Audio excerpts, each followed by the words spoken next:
Ivory Coast beat France 2-1 at Nantes Stadium today. Wow, what a result for Ivory Coast.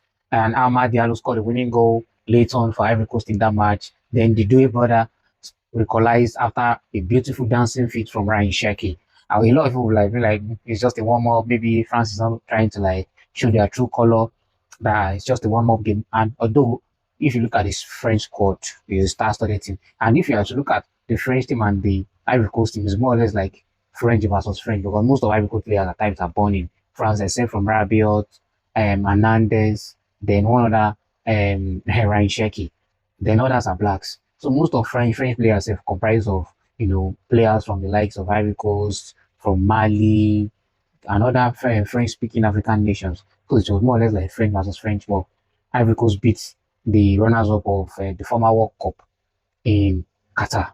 They beat them 2-1 at their home stadium with 5 days to the World Cup. So it seems Ivory Coast right now are join the likes of Morocco and Senegal to be the high flag bearer for Africa at the World Cup. I don't really see others except Cape to beat Serbia 3-1. Yeah, Cape beat Serbia. But those three teams, at least they should at least one of them should get to the quarterfinal or the semi-final. Although the weather might even play in their favor. Most of their players play in Europe, which might be at a disadvantage. But if you are used to the hot weather and all in like you're used to the hot climates, you have a big advantage of going far at the World Cup because the weather is going to be extremely hot. Yeah.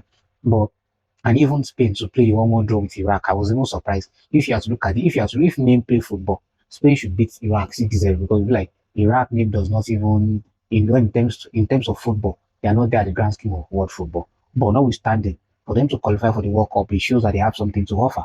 So you can't just write them off because their name does not carry weight when it comes to football. Yeah, and they drew with Spain. So there might be huge surprise at this World Cup that we're about to watch. Yeah, small things might surprise us, get a result against the heavyweights.